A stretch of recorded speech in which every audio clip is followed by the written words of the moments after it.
సమయంలో ఆరాధన కొరకు దేవుని వాక్యం నుండి కొన్ని మాటలు చదువుకుందాం. కీర్తనల గ్రంథం 99వ కీర్తన 5వ వచనం అందరం కూడా కలిసి చదువుకుందాం. 99వ కీర్తన 5వ వచనం అందరం కూడా కలిసి చదువుకుందాం. మేము ఈ భాగముల బిగ్గరగా స్పష్టంగా చదవాలని ప్రభు పేరట మనవి చేస్తున్నాం.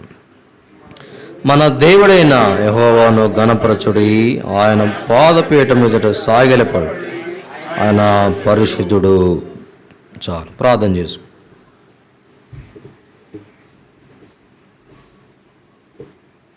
ప్రేమలైన మా పరలోక తండ్రి, వందనాలు స్తోత్రాలు చెల్లిస్తున్నాం. ఇంతవరకు పాటల ద్వారా మీరు మహిమ పొందినందుకు వందనాలు స్తోత్రాలు. ఈ సమయంలో చదివిన వాక్య లేఖన భాగముల ద్వారా నన్ను మమ్మల్ని దర్శించండి. ఆ విధంగా ఆరాధన కొరకు మా హృదయాలను సిద్ధపరచండి, కృప చూపించండి, కనికరించండి. దేవా వందనాలు స్తోత్రాలు స్తుతులు చెల్లిస్తుంటున్నాం.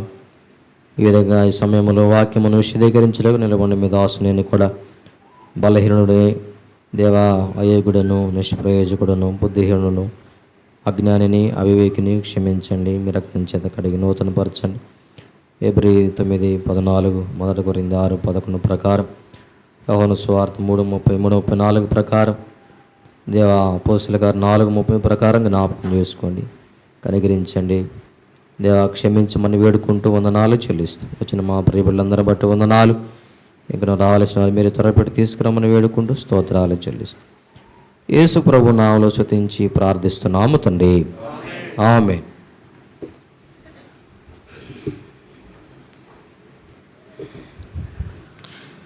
ఇక్కడ 99వ కీర్తన 5వ వచనములో చదవండి ఎవరైనా ఒకరు బిగ్గరగా. మన దేవుడైన యెహోవాను గణపరచుడి, ఆయన పాదపీఠము ఎదుట సాగిలపడుడి. చాలు, ఆయన పరిశుద్ధుడు. కాబట్టి ఇక్కడ మన దేవుడైనటువంటి యెహోవాను ఏం చేయాలంట? గణపరచాలి. గణపరచటం అంటే ఏం చేయాలి? ఆయన్ని గణపరచడం అంటే అర్థం ఏంటి? ఇంగ్లీష్లో అంటాడు ప్రైజింగ్ అంటాడు అనమాట. అర్థమైందా? To raise somebody. కాబట్టి ఒక వ్యక్తిని ఏం చేయాలంటే గణపరచడం అంటే హెచ్చించాలి. అర్థమైందా? ఒక ఉన్నతమైనటువంటి పదవిలో ఉంచాలి. అర్థమైందా? ఒక వ్యక్తిని కొనియాడాలి. కాబట్టి గణపరచడం అంటే అర్థం ఏమిటంటే ఆయన్ని మనము స్తుతించాలి. అందుకంటాడు అక్కడ ఆయన పాదపీఠం ఎదుట సాగిలపడుడి అన్నాడు. అర్థమైందా? కాబట్టి ఆరాధించాలి. ఆయన పాదపీఠం ఎదుట సాగిలపడి ఏం చేయాలా? ఆరాధించే వారంగా మనం ఉండాలి. కాబట్టి మన దేవుడైనటువంటి యెహోవాను గణపరచుడి అని అక్కడ సెలవిస్తూ వచ్చినాడు. కాబట్టి ఎందుకని మనము ఆయనను గణపరచాలి, లేదా ఎందుకని ఆయనను మనము స్తుతించాలి అని అంటే దేవుని వాక్యములో కొన్ని మాటలు రాయబడి ఉన్నాయి. చూడండి, మలాకి గ్రంథం 1వ అధ్యాయం. మలాకి గ్రంథము 1వ అధ్యాయము 6వ వచనం. కుమారుడు తన తండ్రిని గణపరచును కదా.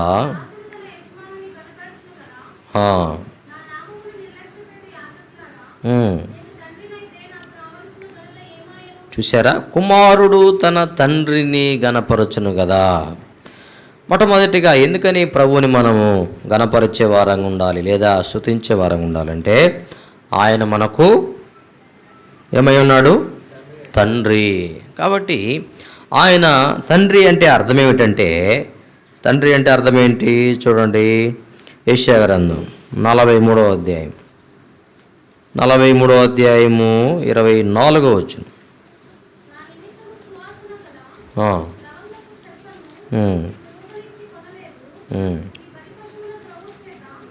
యెషయా గ్రంథం 43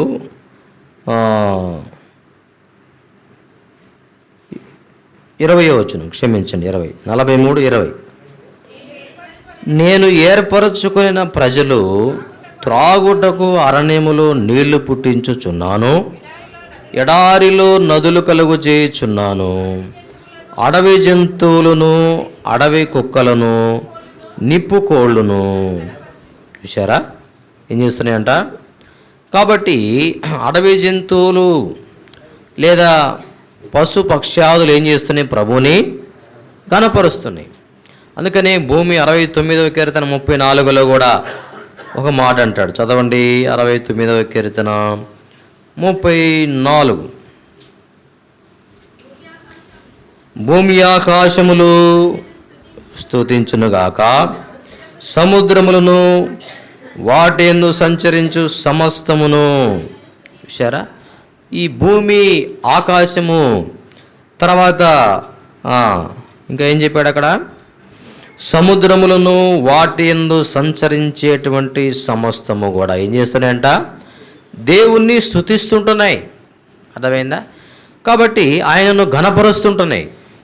కాబట్టి ఈనాడు మనం కూడా ఆయన కుమారులంగా ప్రభుని ఏం చేయాలి? మనము ఘనపరిచే వారంగా ఉండాలి, స్తుతించే వారంగా ఉండాలి. అర్థమైందా? కాబట్టి మనము ఆయనకు కుమారులమై ఉన్నాం కాబట్టి మనం ఏం చేయాలి? ఆయనను స్తుతించే వారంగా ఉండాలి, ఆయనను ఘనపరిచే వారంగా మనం ఉండాలి. అందుకే యెషయా 43 మొదటి వచనంలో కూడా ఒక మాట చెప్పాడు. చాలు ఏం చేశాడంటే మనలను సృష్టించినవాడు. తండ్రి అంటే ఏంటి? మనలను కనినవాడు. అర్థమైందా? తండ్రి అంటే మనల్ని కన్నవానిని తండ్రి అని మనం అంటాం. అర్థమైందా? అందుకే పౌలు గారు కూడా 1 కొరింథీలో రాస్తుంటాడు, ఒక మాట చెప్పాడు. చదవండి 1 కొరింథీకి రాసిన మొదటి పత్రిక అక్కడ ఒక మాట అన్నాడు. ఏమనంటే 4వ అధ్యాయం 15వ వచనం, క్రీస్తునందు మీకు ఉపదేశకులు ఉన్నను. ఎవరు లేరంట? ఉపదేశకులు అనేక మంది ఉన్నారు, కానీ తండ్రి మనస్సు కలిగిన వారు లేరు. కాబట్టి ఉదయకాల వేళల్లో మన దేవుడైనటువంటి యెహోవాను మనం ఎందుకు ఘనపరచబద్దులంగా ఉన్నామంటే, ఎందుకు స్తుతించవలసిన వారం ఉన్నామంటే, మొట్టమొదటి కారణము ఆయన మనకు తండ్రి, అనగా మనల్ని సృజించిన వాడు. అర్థమైందా? కాబట్టి అందుకని మనం ఏం చేయాలంటే, ప్రభువా నీకు స్తోత్రము, నన్ను సృజించినావు. మనల్ని సృష్టించినటువంటి విధానం చూస్తే కనుక ఎలా ఉన్నది? 139వ కీర్తన 139వ కీర్తన 13వ వచనం,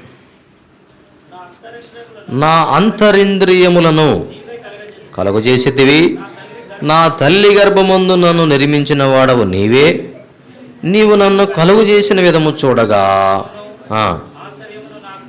చూసారా? నన్ను కలుగు చేసినటువంటి విధాన్ని చూసినప్పుడు నాకు భయమును ఆశ్చర్యమును పుట్టుచున్నవి. చూసారా? కాబట్టి ఒక పురుషుని యొక్క శరీరము నుండి 6 మిలియన్ల నుండి 120 మిలియన్ల కణాలు స్త్రీ ఆ యొక్క గర్భంలోనికి ప్రవేశించినప్పుడు ఒక్క కణం మాత్రమే ఆ యొక్క లోపల అండముతో అది ఢీకొని అక్కడ పిండముగా ఎదిగి 9 మాసాల తర్వాత ఒక శిశువుగా భూమి మీదకి వస్తూ ఉంటున్నాం మనం. చూసారా? ఎన్ని మిలియన్ల కణాలంట?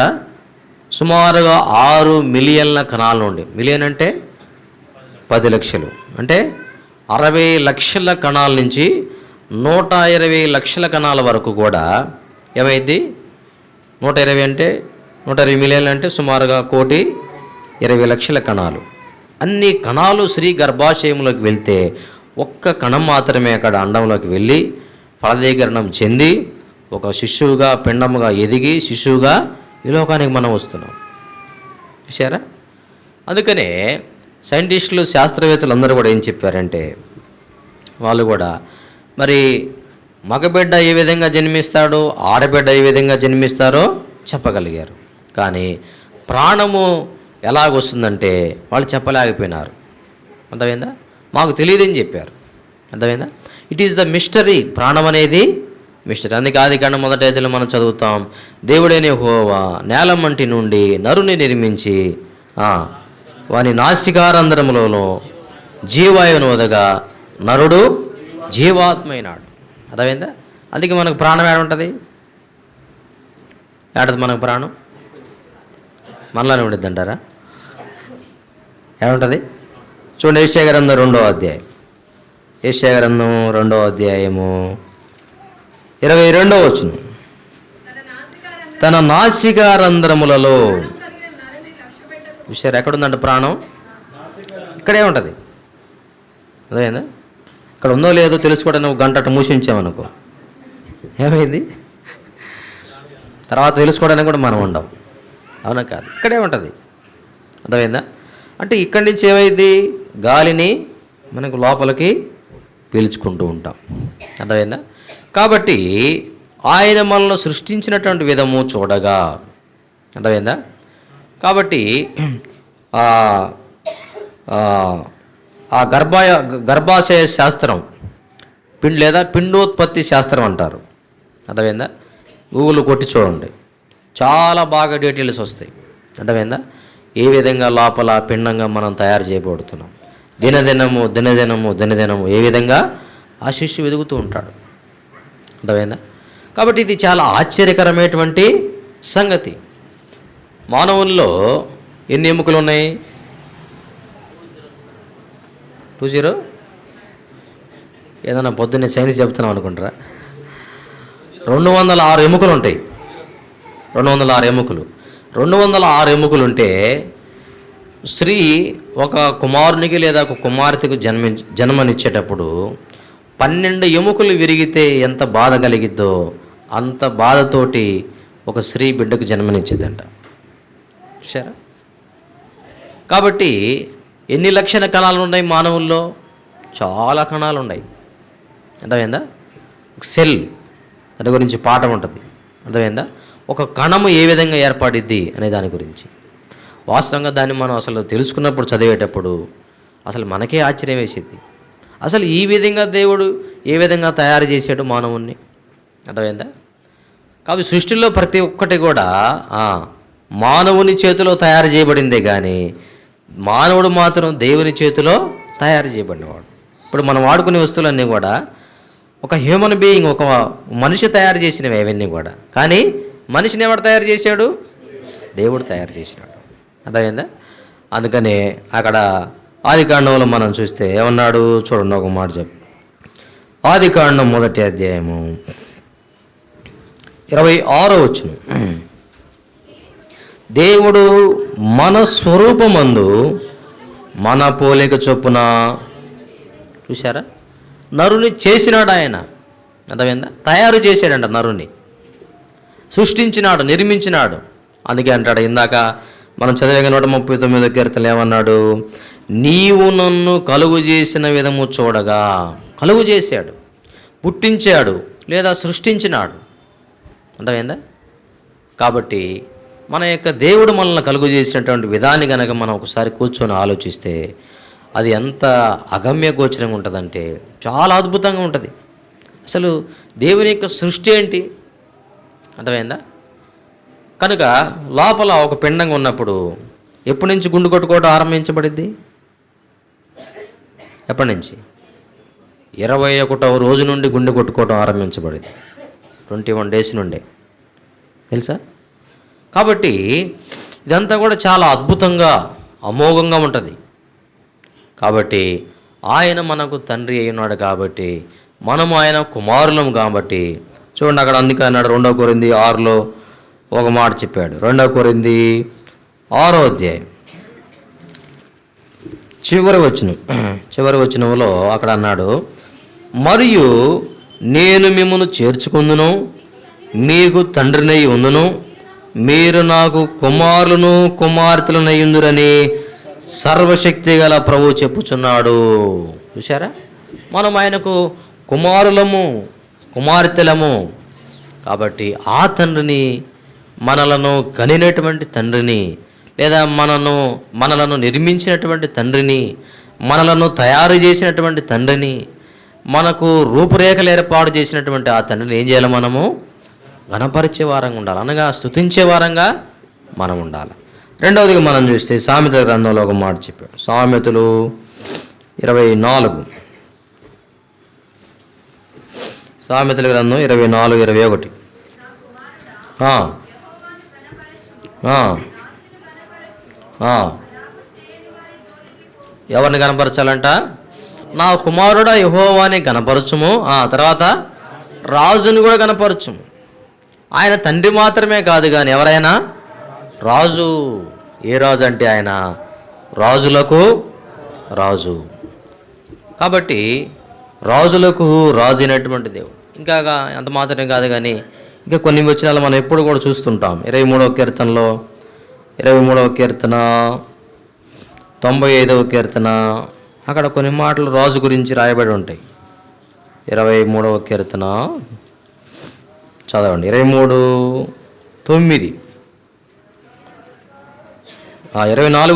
24:9. గుమ్మములారా పైకెత్తుకొనుడి, తలుపులారా. ఏ రాజు అంట ఆయన? మహిమగల రాజు. అర్థమైందా? ఏ రాజు ఆయన? మహిమ కలిగిన వాడు. ఆయన తేజస్సు, ఆయన మహిమను చూసి ఏం చేశాడు? యోహాను ఏం చేశాడు? మూర్ఛిల్లిన వాళ్ళు అనే పడిపోయినాడు. ప్రకటన గ్రంథం 1వ అధ్యాయం చదవండి. ప్రకటన గ్రంథం 1వ అధ్యాయము 16-17 వచనాలు. ఆయన తన కుడి చేత 7 నక్షత్రములు పట్టుకుని ఉండెను. ఆయన నోటి నుండి 2 అంచులు గల వాడి అయిన ఖడ్గము ఒకటి బయలువెడలుచుండెను. ఆయన ముఖము మహా తేజస్సుతో ప్రకాశించుచున్న సూర్యుని వలె ఉండెను. నేను ఆయనను చూడగానే, చూశారా? ఆయన చూసినప్పటే ఎట్లా అయ్యాడంట? చచ్చిన వారి వలె ఆయన పాదముల యొద్ద పడ్డాడంట. ఆయన తేజస్సు, ఆయన మూర్తిమంతము. కాబట్టి అటువంటి గొప్ప దేవుడు ఆయన. అర్థమైందా?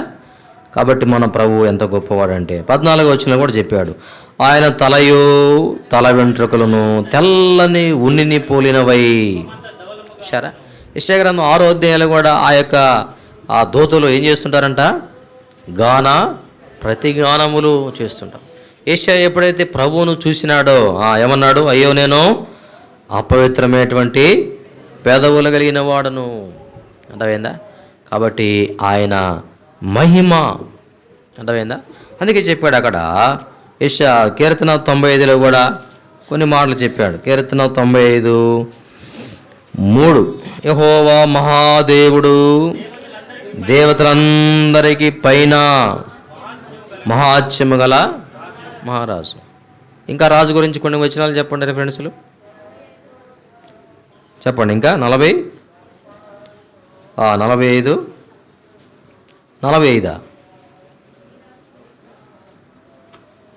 చదవండి. 45. ఈ రాజు ఈ రాజు నీ ప్రభువు. 47వ కీర్తన 47:2, యెహోవా మహోన్నతుడు, భయంకరుడు, సర్వభూమికి మహారాజు అయి ఉన్నాడు. మలాకి గ్రంథం 1వ అధ్యాయం చివరి వచనంలో నేను ఘనమైన మహారాజునై ఉన్నాను అని అంటాడు.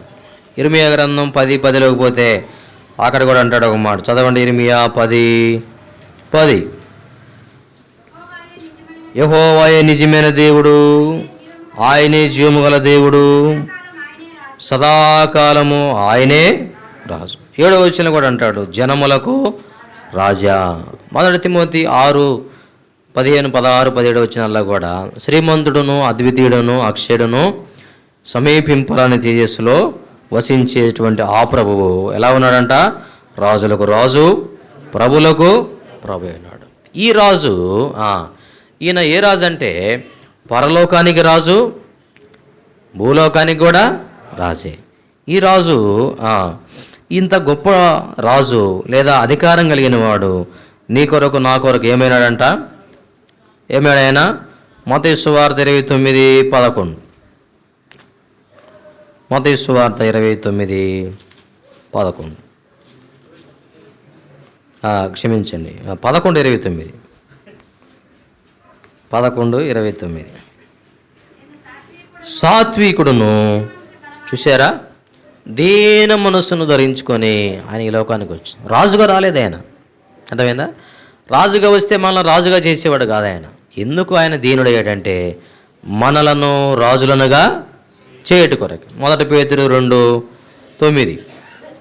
1 పేతురు 2, చీకట్లో నుండి ఆశ్చర్యకరమైన తన వెలుగులోనికి మేమును పిలిచిన వాని గుణాతిశయములను ప్రచురము చేయ నిమిత్తము ఏర్పరచబడిన వంశమును.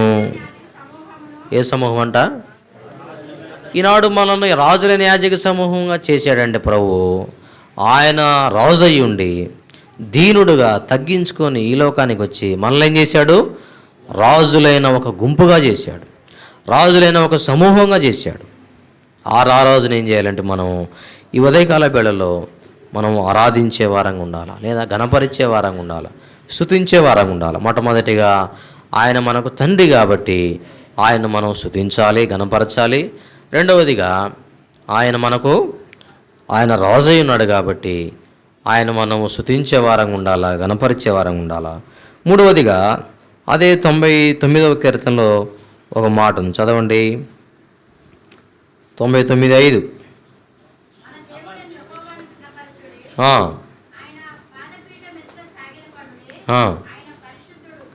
చూసారా ఎవరంట ఆయన? ఎందుకు ఆయన గణపరచాలంటే పరిశుద్ధుడు. అర్థమైందా? అందుకే చెప్పాడు మొదటి పేతురు 1:14 ఒక మాట చెప్పాడు, చదవండి. పేతురు రాసిన, నేను పరిశుద్ధునై ఉన్నాను గనుక మీరును పరిశుద్ధులై ఉండుడి. చూసారా? హెబ్రీ 12:14 అంటాడు, పరిశుద్ధత లేకుండా ఎవడను కూడా ప్రభువుని చూడడు. ఆయన పరిశుద్ధుడైనటువంటి దేవుడు, ఆయన పాపం ఎరుగని వాడు. అందుకే మొదటి యోహానులో ఒక మాట చెప్పాడు, చూడండి. యోహాను రాసిన మొదటి పత్రిక 3వ అధ్యాయము 5వ వచనం. పాపములను తీసివేయుటకై తెలియను, ఆయన యందు పాపం ఏమి కూడా లేదు. అర్థమైందా? ఆయన యందు పాపము లేదు. ఇప్పుడు పేతురు రాసిన పత్రికలోకి వద్దాం. పేతురు రాసిన మొదటి పత్రిక 2వ అధ్యాయము 22వ వచనం. ఆయన పాపము చేయలేదు. అక్కడ ఏమన్నాడు? యోహాను మొదటి పత్రికలో 3వ అధ్యాయంలో ఆయనలో పాపము లేదు. ఇక్కడ ఏమన్నాడు? ఆయన పాపము చేయలేదు. కాబట్టి పాపము ఎరిగినటువంటి దేవుడు. అందుకే చెప్పాడు అక్కడ మత్తయి సువార్తలోకి మనం పోతే, ఈయన ఎవడండి పాపములు క్షమించడానికి? అసలు ఇతను ఎవడు? చదవండి మత్తయి సువార్త 9వ అధ్యాయము 3వ వచనం. ఇదిగో శాస్త్రులలో కొందరు ఇతడు దేవదూషణ చేయుచున్నాడని తమలో తాము అనుకొనగా యేసు వారి తలంపులు గ్రహించి, మీరెందుకు మీ హృదయములలో దురాలోచనలు చేయుచున్నారు? నీ పాపములు క్షమింపబడి ఉన్నవని చెప్పుట సులభమా, లేచి నడుమని చెప్పుట సులభమా? అయినను పాపములు క్షమించుటకు భూమి మీద మనిషి కుమారునికి అధికారము కలదని మీరు తెలుసుకొనవలెను. చూసారా? కాబట్టి ఈయన పాపములు క్షమిస్తున్నాడు, దేవదోషం చేస్తున్నాడే. దేవుడు తప్ప మరి ఎవడు కూడా పాపములు క్షమించలేడు కదా. లోకాసు వార్తలు అంటాడు అక్కడ. అర్థమైందా? దేవుడు కూడా పాపములు క్షమించడానికి అధికారం కలిగిన వాడు. కానీ ఈయనేంది పాపములను క్షమిస్తున్నాడు, నీ పాపములు క్షమించబడి ఉన్నాయని చెప్తున్నాడు అని అనుకుంటున్నారు వాళ్ళ హృదయములలో. అప్పుడు అన్నాడు, పాపములను క్షమించడానికి మనిషి కుమారునికి అధికారము కలదు. కాబట్టి ఆయన పరిశుద్ధుడైనటువంటి దేవుడు కాబట్టి, పాపము లేనివాడు కాబట్టి, పాపము చేయలేదు కాబట్టి ఏం చేశాడు? ఆయన పాపములను క్షమిస్తూ ఉన్నాడు. కాబట్టి మూడవదిగా మనం చూసినట్లయితే, ఆయన పరిశుద్ధుడైనటువంటి దేవుడు. కాబట్టి ఎంత పరిశుద్ధుడంటే ప్రకటన గ్రంథంలో చెప్పాడు అక్కడ. చదవండి, ప్రకటన గ్రంథం 9వ అధ్యాయం అనుకుంటాం. ప్రకటన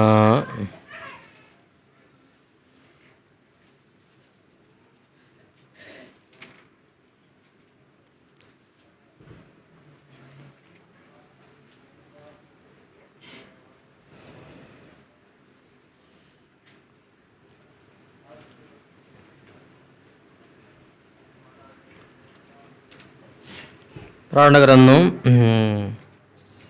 అక్కడ ఒక మాట ఉంటుంది,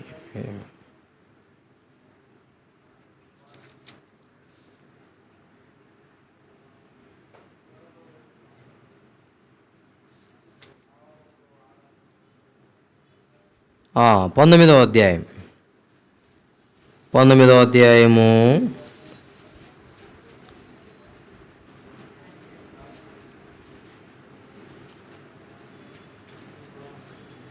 6-7 వచనాలు.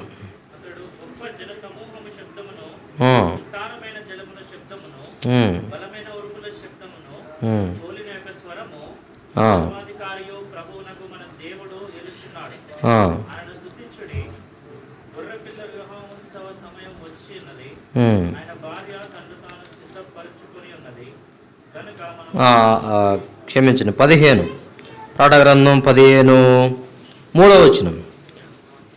వారు, ప్రభువా, దేవా, సర్వాధికారి, నీ క్రియలు ఘనమైనవి, ఆశ్చర్యమైనవి, యుగములకు రాజా, నీ మార్గములు న్యాయములను సత్యములనై ఉన్నవి. ప్రభువా, నీవు మాత్రము పవిత్రుడవు. చూసారా, చాలు. ఆయన ఒక్కడే పవిత్రుడైనటువంటి దేవుడు.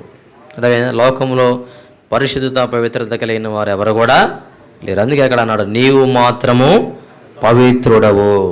కాబట్టి ఉదయకాల వేళల్లో 99వ కీర్తన చదువుకొని మనం ఆరాధనలోకి వెళ్దాం. 99వ కీర్తన 5వ వచనం చదువుకొని ఆరాధనలోకి వెళ్దాం. మన దేవుడైన యెహోవాను గణపరచుడి, ఆయన పాదపీఠం ఎదుట సాగిలపడుడి, ఆయన పరిశుద్ధుడు. కాబట్టి ఎందుకు మన దేవుడైన యెహోవాను గణపరచాలంటే, ఆయన మనకు తండ్రి ఉన్నాడు. తండ్రి అంటే మనల్ని సృష్టించినవాడు, నిర్మించినవాడు, రూపునిచ్చినవాడు, మనల్ని తయారు చేసినవాడు, మనల్ని చేసినవాడు, ఇక అన్ని విధాలుగా. అర్థమైందా? కాబట్టి ప్రభువా, నన్ను నిర్మించినావు, నన్ను సృజించినావు, నాకు తండ్రిగా ఉన్నావు, అందుకే కుమారునిగా నేను నిన్ను గణపరుస్తున్నాను. రెండవదిగా మనం చూసినట్లయితే, నీవు రాజులకు రాజువు, ప్రభులకు ప్రభుడుగా ఉన్నావు, దేవతలందరికంటే పైన మహాత్యంగల మహారాజుగా ఉన్నావు, మహిమగల రాజుగా ఉన్నావు, జనములకు రాజుగా ఉన్నావు, రాజులకు రాజుగా ఉన్నావు.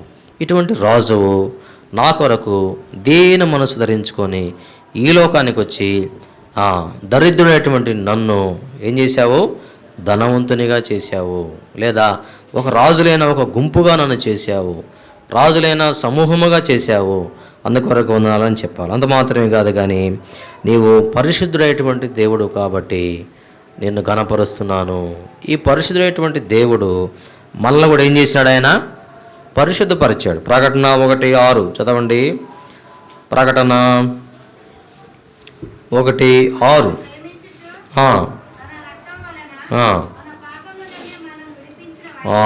చాలు. విడిపించిన అని అక్కడ తల మీద 4 వేసి కింద ఫుట్ నోట్లు అంటాడు. కడిగిన వానికి, పాపము నుండి మనల్ని విడిపించి లేదా పవిత్రపరిచి నాడేం చేశాడంటే పరిశుద్ధులనుగా చేశాడు. ఇందాక మనం చదివిన మొదటి పేతురు 2:9 అంటాడు పరిశుద్ధ జనము అని అంటాడు. చదవండి, మొదటి పేతురు 2:9.